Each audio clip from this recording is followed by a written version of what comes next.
Ko taku mihi tuatahi ki te kaiwhakarite.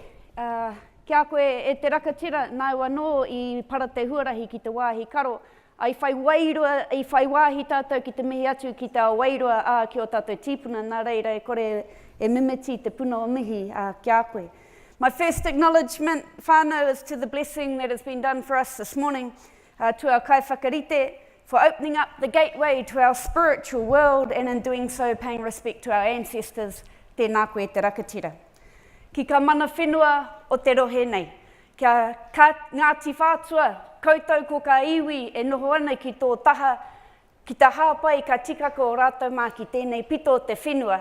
Ki ka mana whenua o koutou tumu, ka tumu o tāmaki hereka waka, tāmaki makaurau, nei rā anō te mihi.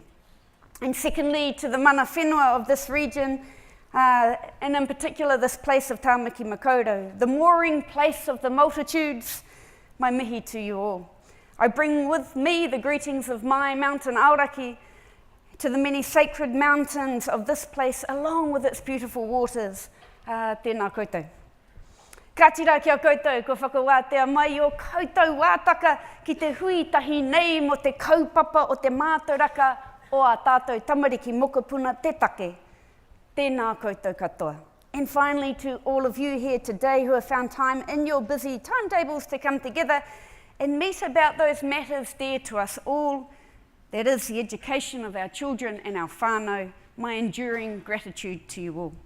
I'm going to apologise for reading, and the reason is that when I prepared this keynote presentation, I did so with the notes, and I wanted to get up here and dance around and have a little bit of energy, not like Stacey's energy, but trying to aspire to something of that same level.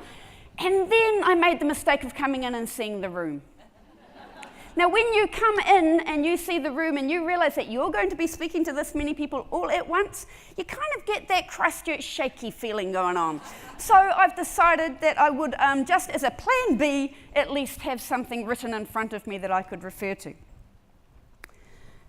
And it would be really helpful, Stacey, if you gave me the flicker.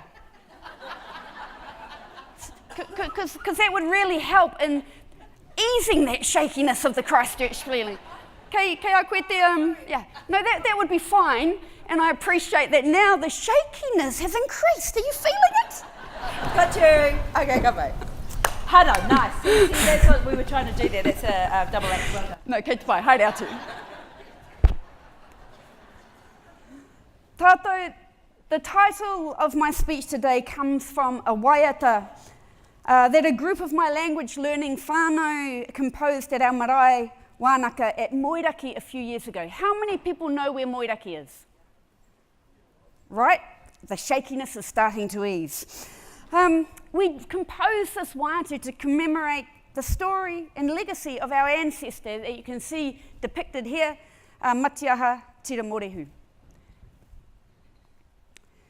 Tira Morehu started the Ngāi Tahu claim in 1849. And this was to remain an unbroken petition by my people, the Ngāi Tahu of the South Island. It petitioned to the Crown for 150 years, an unbroken petition that spanned 7 generations. Last week, we celebrated the 20-year mark since our settlement became law. So it seems fitting that I draw on this title as I reflect on the dreams and aspirations that Tira Morehu had for his people, and that he committed his life to fighting for, as did the multitudes that followed him. You may well ask now at this point, what does this have to do with the theme of this strand of the conference, capability, and are you in the right room? Well, there's a few too many of you to make a quick exit, so I just say go with it. And hopefully pretty soon you'll see the connection. You see, most of our children of Ngāi Tahu and the wider communities in which they live are unacquainted with the story of this man, or the claim that he started. Most have not had the opportunity of knowing or hearing about him or his legacy. They haven't heard the stories of the journeys travelled to petition the courts, the Crown, the Queen, the newspapers, anyone who would listen as they sought for redress of their grievances. They wouldn't know that Tira Morehu was a scholar, a tohuka, a politician amongst his people and a leader, and along with most of his people had become fully literate in Māori and English, before the Treaty of Waitangi was signed in 1840. Or that his iwi had been trading with Australia and around the Pacific since the 1830s on their own whaling and sealing boats. They're unlikely to know about the amazing stories of survival and resilience, as his own people lost over 90% of their land in a short 20-year period, became refugees in their land, and had their economies stripped from under their feet. Their communities broken up and dispersed, their language and culture pushed aside from the very land from which it was born. Or the stories about how they rallied together with what little they had left to exist and persist, and in the end, prevail. These stories of grit, determination, resilience, innovation, and tenacity feed my pride in my Ngāi Tahu identity. Although I do, like Stacey, try and remain humble, the pride is significant because these stories provide me with a strong knowledge platform upon which I can stand. Just as the stories of my Irish and Scottish ancestors and their journeys of survival, of tenacity, and cultural persistence do. But I have been lucky enough to have heard them, even when I wasn't interested in hearing them as a teenager, because these were the conversations and discussions that surrounded the kitchen tables and living rooms of my youth. During my formative years, I grew up, however, in a unique environment, with a historian as a father who loved an audience. A historian as a father who was also a treaty negotiator and a political advocate for Māori and Indigenous rights.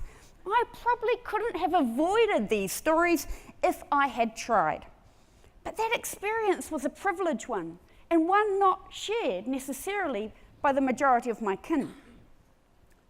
These stories, our history as a country and its people, told from Māori eyes and from Māori tongues, have really found equal voice, or often any voice, in the classrooms and academic halls of our nation. In fact, they were deliberately removed. And I acknowledge that the Treaty of Waitangi has increasingly taken its place in the consciousness of our society and more increasingly taught within our kura. But it is still not uncommon to hear people say that they learnt more about the history of Great Britain and the American Revolution than they did about the battles and events closer to home. I may be wrong. Given the size of this audience, I certainly hope that is not the case. And I certainly hope that I'm not. But even today, I fear that the majority of New Zealand children would be able to more quickly retrieve the names of Captain Cook or Abel Tasman from their memory banks than kupe, or significant Māori ancestral explorers that are particular to their regions. Although there have been recent calls to shift this inequity of access to our own historical narratives, the most recent of which driven by students themselves, despite this, the gap persists.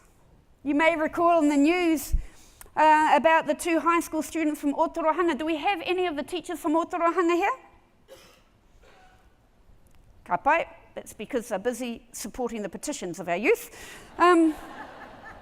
That these students from Otorohanga presented a 13,000 strong petition to Parliament late last year, seeking to have the New Zealand land wars included in the New Zealand curriculum. The Minister of Education said no. The Secretary for Education, Peter Hughes, in a written submission, said that requiring schools to teach a specific subject would be contrary to the spirit and the underlying principles of the curriculum. One of the petitioner's mothers and a teacher at Otorohanga School was quoted to say this: "Youth are being ripped off from learning their history. Unless students comprehend how the articles of the treaty were upheld or breached, and by whom and why, in terms of the New Zealand wars, the treaty itself makes little sense. Ask around how many of our youth know anything about their own local, let alone national history and the land wars. Now, although many were shocked at the government's reaction, others saw it as a continuation of generational behaviour by the state to avoid potential conflict. And by putting the onus on the school boards and teachers to make room for these narratives within the curriculum. And yet, we know, history shows us, that when given the chance, most will avoid the kaupapa they consider to be controversial, instead opting for safe topics, thereby perpetuating intergenerational ignorance about our own historical narrative. This is not the fault of the teachers and the school boards. It is the responsibility of our state to lead and not put the pressure of the fight completely on the backs of those that have to bear the weight of our educational delivery on a daily basis. So, as a result, our children in the education system, aroha mai, our children in the education system are left with what? They are confronted with the effect of our history, but often not enlightened as to the cause. The danger of this is that they are left to believe, even though it may not be a conscious thought, that the educational challenges and negative stereotypes many of our whānau face today are somehow because they are Māori, and not more accurately presented as a product of our history. The Māori learner is told through the policy and actions of the system itself that their history isn't attributed the same value. The history that directly relates to them isn't considered equal. It is not what they experience in their educational experience. The inequity of treatment of their cultural heritage and voice as Māori is not confined to historical experience and narratives. The same messages of the Māori learner are conveyed when they see their language not being upheld and valued, although we again are making stronger moves towards the recognition of Māori in our schools, and I take my hat off to the daily effort that people make in this regard. Or, as an example, how the inequity of treatment and value attributed to mātauraka Māori in our current system. What I experienced as a teenager, with Te Reo Māori being classed as the only non-academic language in our New Zealand curriculum, that wasn't that long ago, was it, Pam? It wasn't, people, but are you aware of that? That Māori was the only language in the New Zealand curriculum not to be considered academic? That somehow every other language was attributed a status, but Māori was put right next to in our system. Woodwork, technology, home ec. Sorry, I digress. Okay, getting back to it. Build my bridge and move on. But what I experienced then, our students today in 2018 are experiencing the similar situation. Are you aware of the value attributed to mātauraka Māori under our NZQA framework for NCEA? That Māori subjects are not given equivalency in terms of their value and contribution towards university entrance. Are you aware of that today? That you can take the subject of art in mainstream education and get credit for UE. I'm just drawing on this a little bit. But if you do mahi toi under the marautaka, then it isn't creditable for UE. Hands up if you knew that. You see, the challenges I faced way back in a few years ago, they might have changed by the subject we talk about, but in essence, we still remain ignorant as to the inequity of treatment that our students are faced with on a daily basis. It still hurts. Now, whether it's Tira Morehu's story or mine that isn't told, or the absence of public discourse and outcry about these inequities in others, we find that our stories and negative perceptions take root in the void and fill up the space.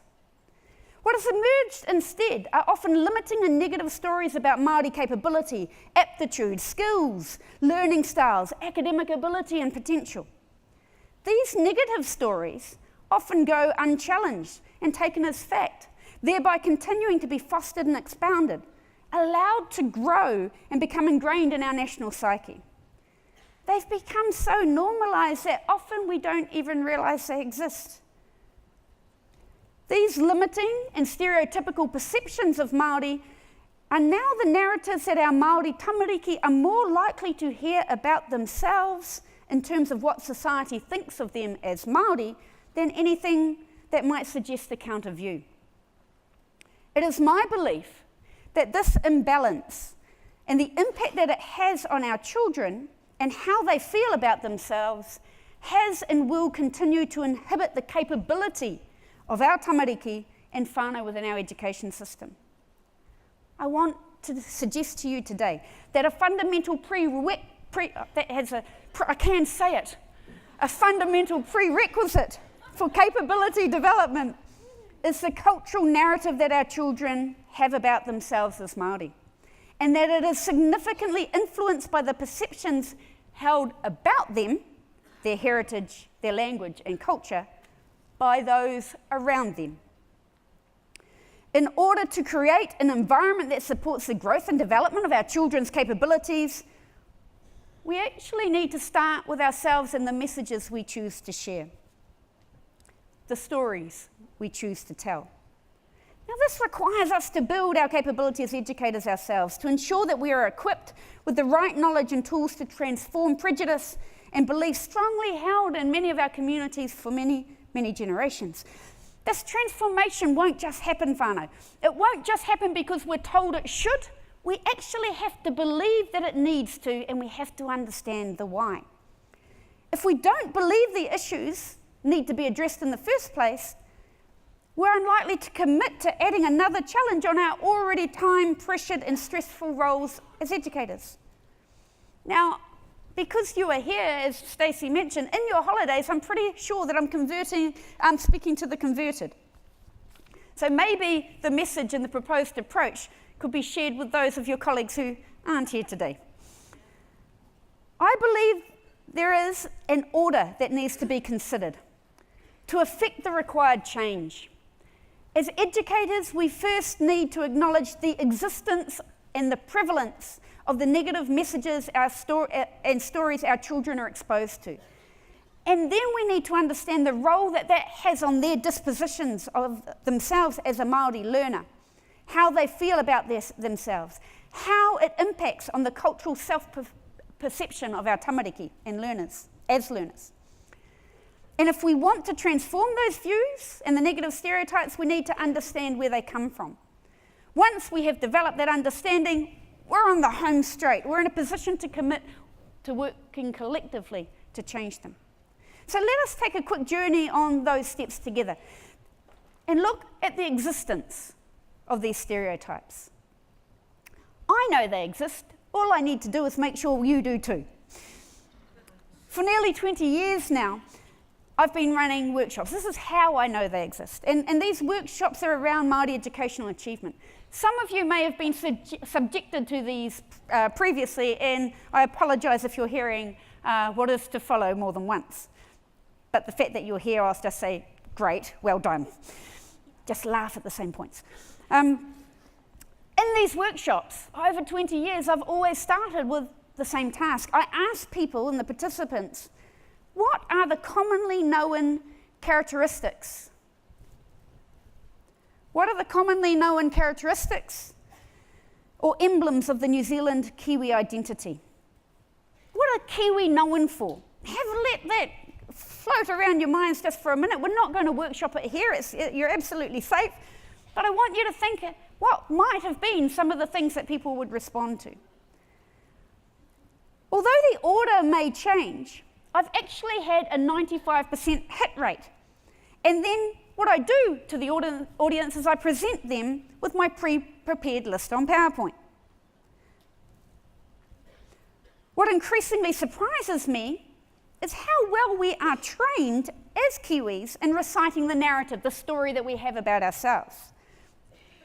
In fact, we're so well trained we often pull out the exact same lines. We have learned our collective, our cultural narrative about ourselves as Kiwis really well, incredibly well.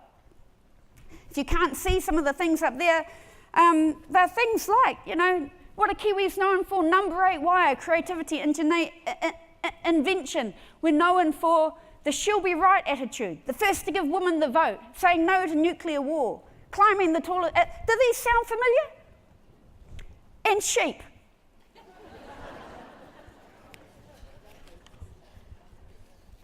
Depending on where you are in New Zealand, sheep comes sooner or later down the list. But people generally come up with these same very, very positive markers of our identity. In fact, no one brings up anything negative, unless there is a stray Australian in the room who might be hiding. And I noticed we had a few here, so I'll move from that. But never in the thousands of people that I've worked with have I heard people come up or present a negative view of ourselves. The laughter, though, usually fades in that sense of pride, that you get when you're talking about being Kiwi. When I ask them the next question,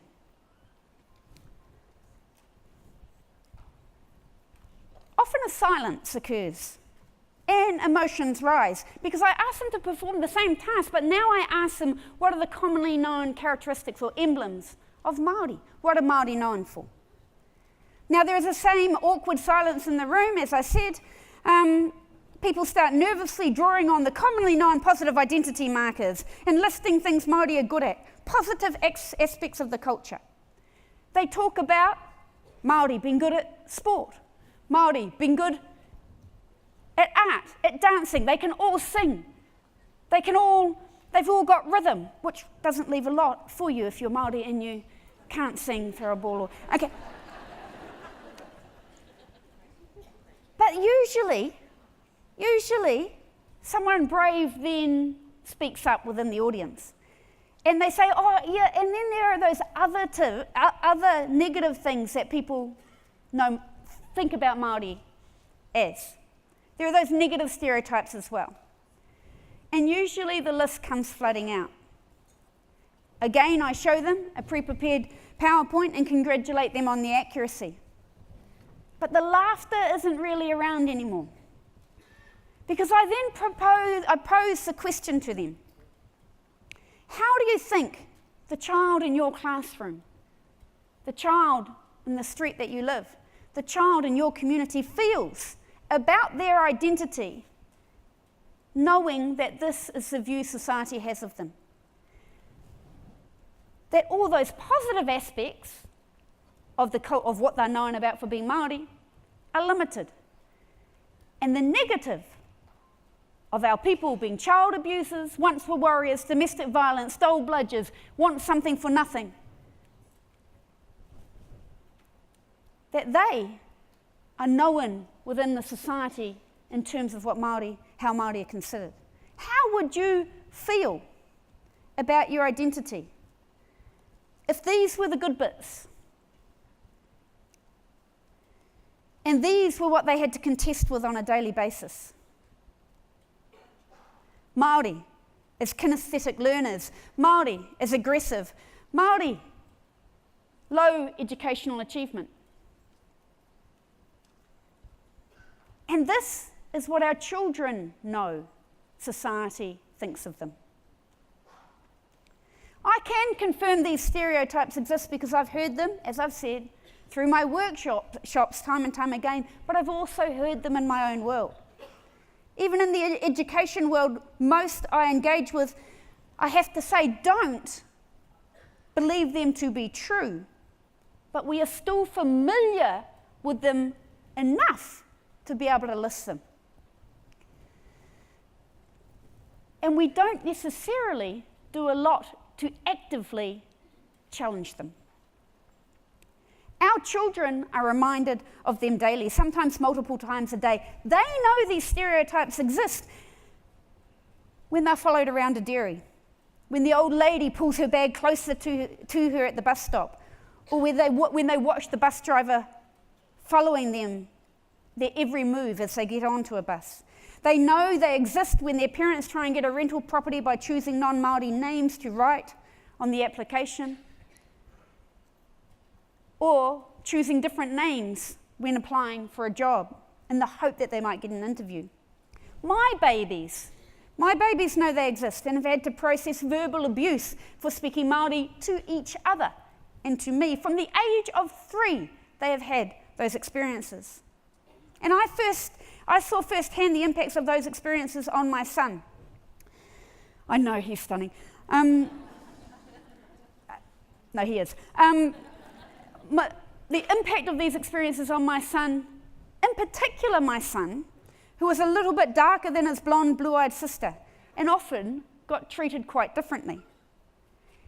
He told me when he was 6 years old, I want to be 4 again. Because when I was 4, I was good. And when I turned 5, I turned bad. What happened, whānau, when my boy turned 5? What was most disturbing at this time, as a 6-year-old boy is talking to me, was what he told my mother. And he said to my mother, when I got 6, I got worse. And when I grow up, I'm going to prison because that's where all bad Māori boys go. And only bad Māori boys go to prison, but I don't care because in prison they only get to eat mashed potatoes, and I like mashed potatoes. Now, that's the Irish stereotypes coming out. But that really hit me. This is only 8 years ago. That my son, with all the privileges that he has had and all the role models, again being really humble, but all the role models he's had access to in his immediate family, that he could think, A, that he was bad, and B, that as a Māori, somebody who had had the privilege of growing up bilingual, with a strong Māori cultural base, that he would end up in prison because that's what happens to Māori.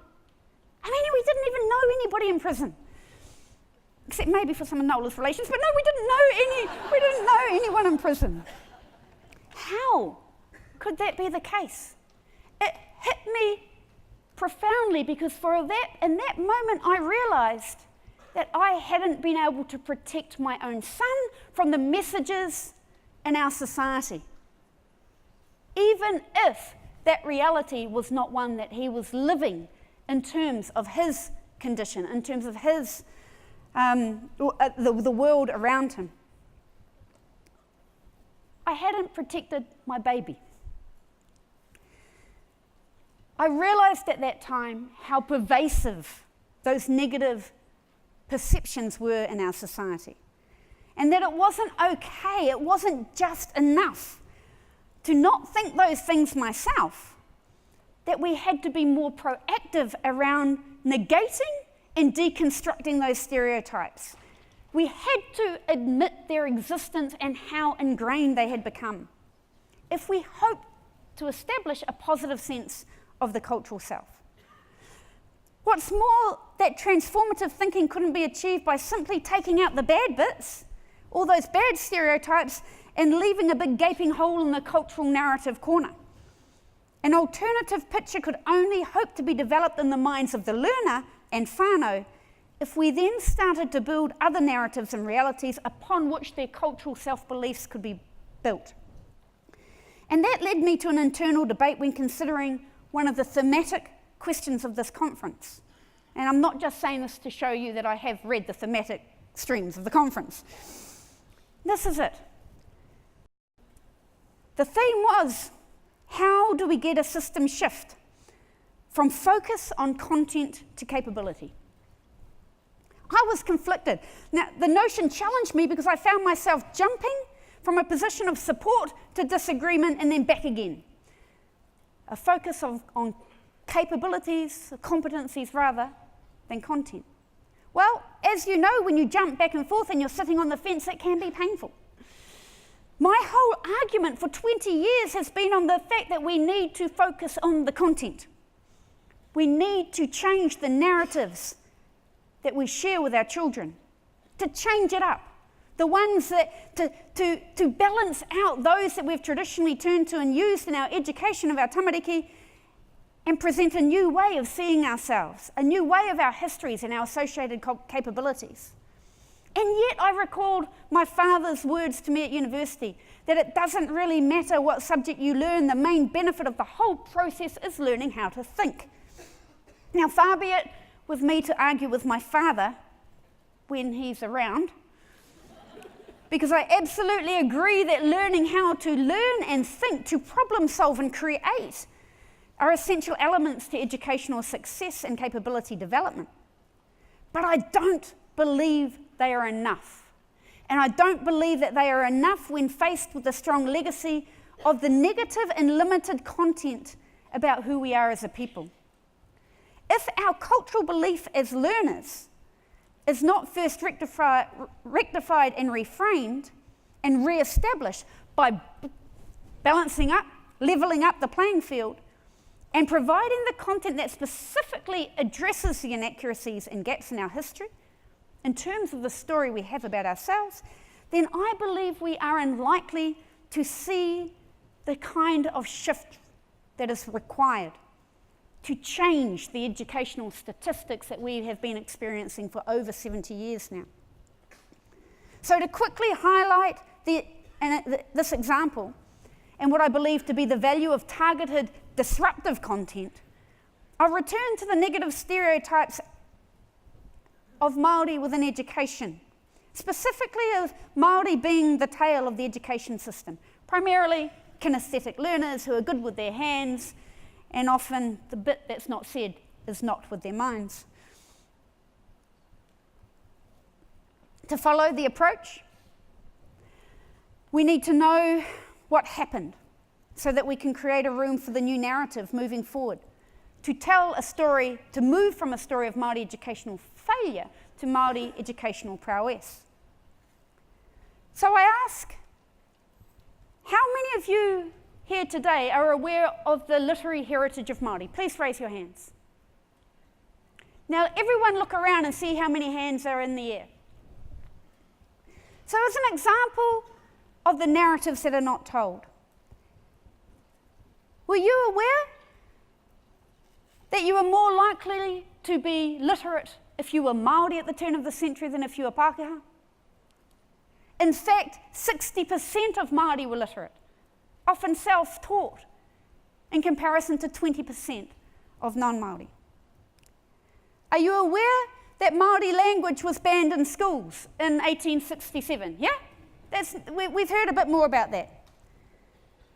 Have we considered the impact that had on Māori children back then, and continues to have today when I recall some of those current inequities in terms of how they saw their culture and language being reflected and valued within the education system?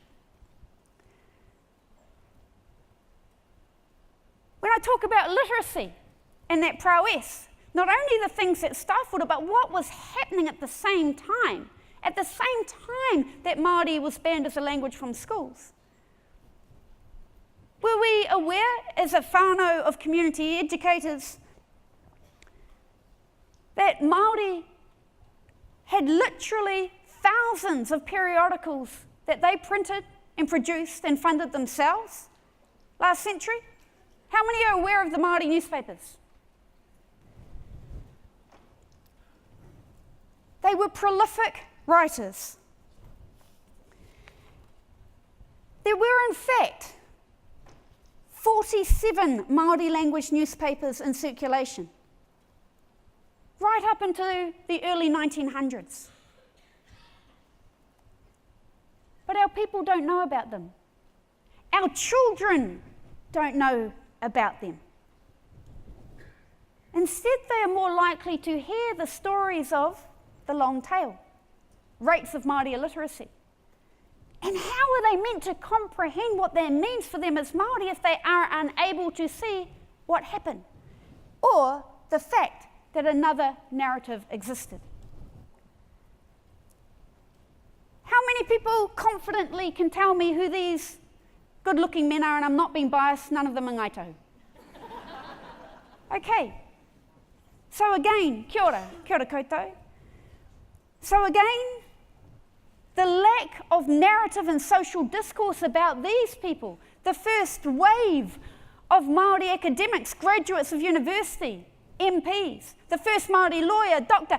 I know as teachers and educators you're unlikely to have a $50 note in your pocket, so I put a picture of one up there for you.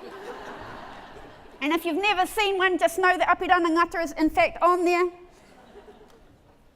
This history, a wave of Māori academic success that came through in the late 1800s and early 1900s has been lost from the historical narrative of our people.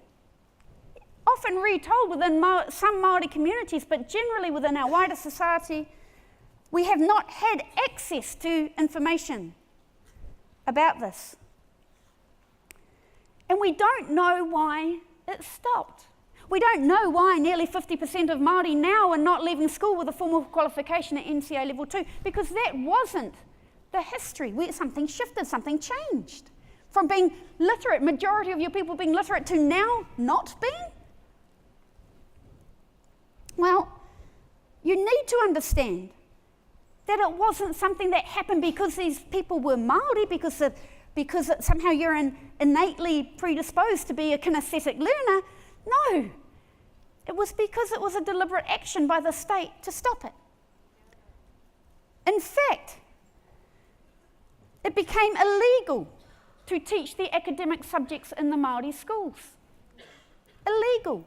Once this wave of Māori academic prowess had come through and when Māori were given the tools and they were taking those tools and they were succeeding, our government passed a law that forbid the teaching of academic subjects in the Māori schools. How many of you are aware of that? You're starting to see the connection between cause and effect, and without knowing the cause, we're just left with the effect that doesn't make sense. Learners were increasingly exposed to racist stereotypes of Māori as less intelligent, backward, predominantly kinesthetic learners, as opposed to academic. And subsequent educational policies started to further restrict the access of Māori to the higher qualifications. It effectively stopped Māori having equal access to university when they passed that law. And actually, if you read Hansard of the time, what was being spoken about in Parliament when they passed that law, they said things like, it is not in the best interest for Māori that we give them a false expectation about their position in society. We do not want Māori to believe that they are the most apt in the task of management of their own lands. In fact, they need to be supported to be the labourers, house servants and housewives. It was deliberate, it didn't happen by chance. These few earlier examples of Māori academic success were soon lost from the collective memory bank of our country. Māori soon forgot our own literary heritage. The Māori newspapers and academics, the intellectuals that grace their pages, were soon lost from our consciousness. And we started to be the proponents of the ideas of things like that we are kinesthetic learners, that we don't like competing. Oh, it's because we come from an oral culture. We took on the stereotypes well and we excelled. Now you today might have known these points, and I might be already, as I say, speaking to the converted, you might be aware of these historical aspects of this historical information that I've shared with you.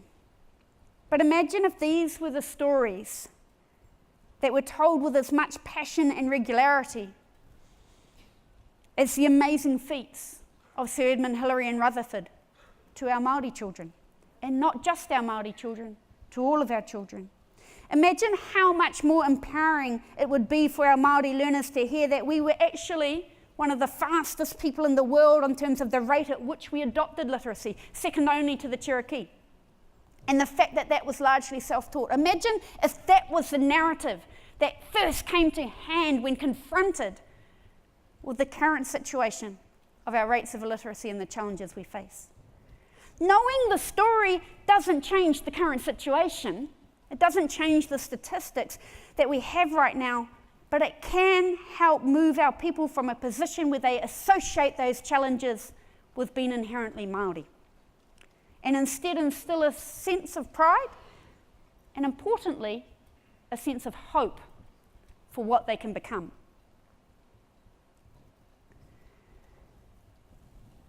In conclusion, I don't believe that we will achieve the necessary shift in self-belief, the self-belief that is required to build our capability as our people. I don't believe that's just going to happen until we actively clear the clutter from our consciousness that clouds our vision of ourselves and those around us. And I also believe that this takes a level of maturity and bravery. And as a young country, still in our puberty years, that can be confronting. But now more than ever, I believe we can do it. As I look at the sheer strength and power and potential in this room, I believe if we can believe in the need, if we understand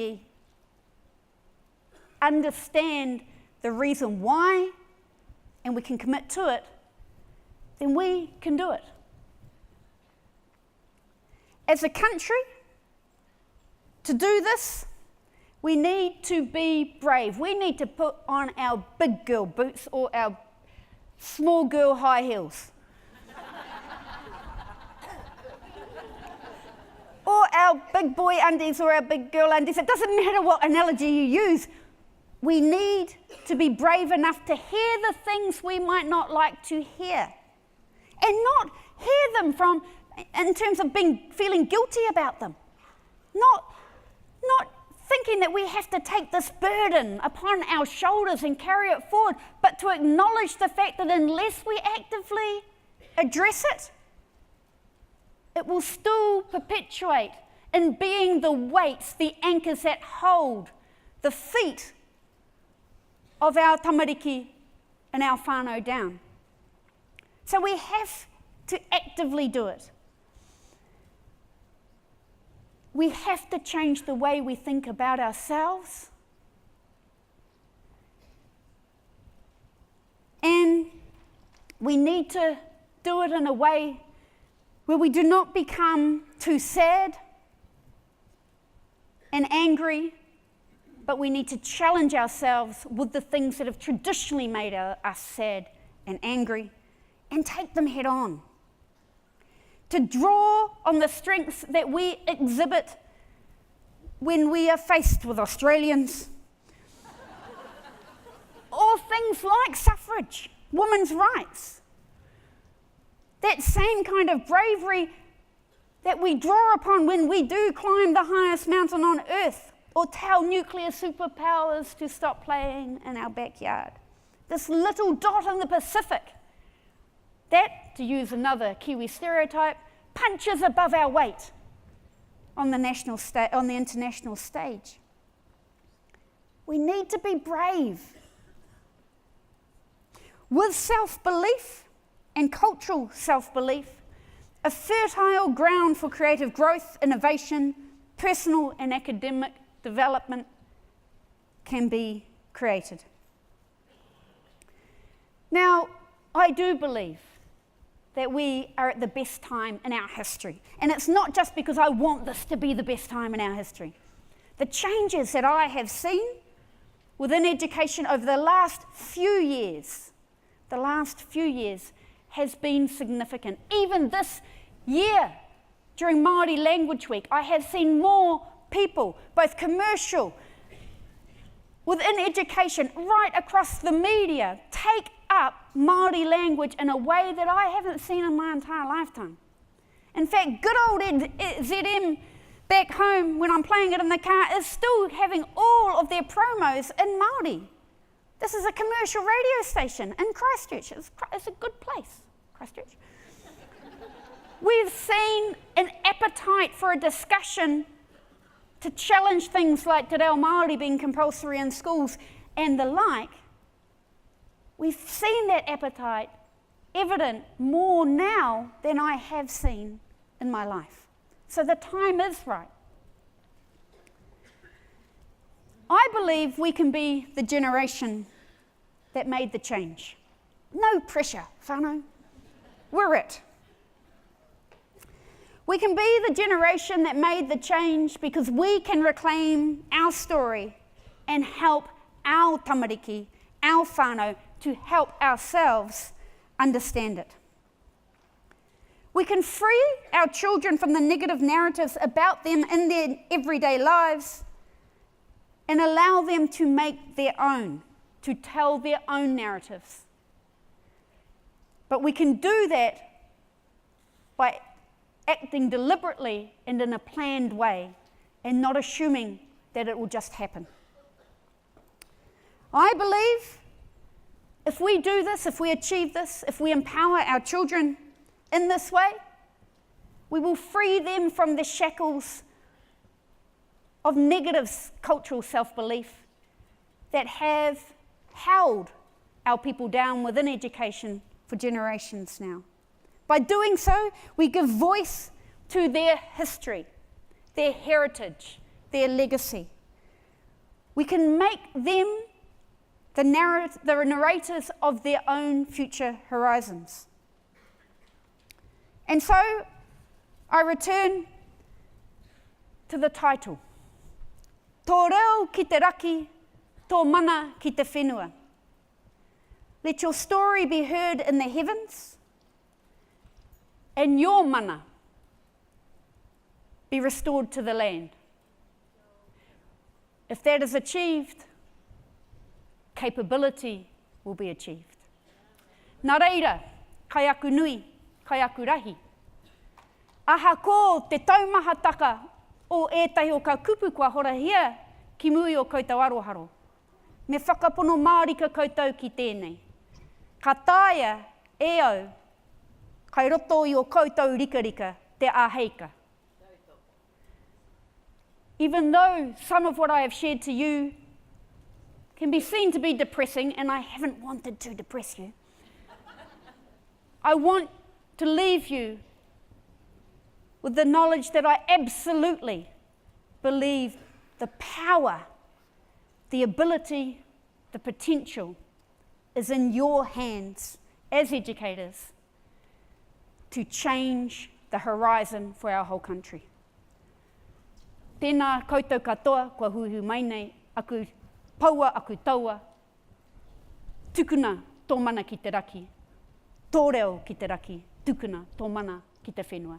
Tēnā tātou katoa, kia ora.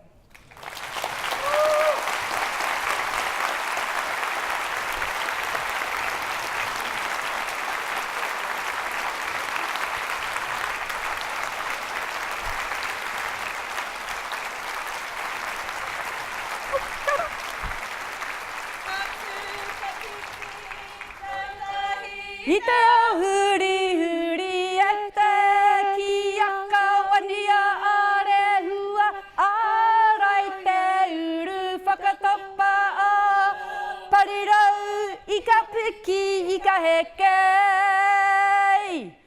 Huki aki tō mauka hei whakatipu hei whakaora mau ki te manawa titi. Mau ki te manawa whenua. Huki mai, kia whiti ai, kia mau ki te aroha e, maukaha, tukaha, auraki matatu e. Kia ora katoa. Kia ora.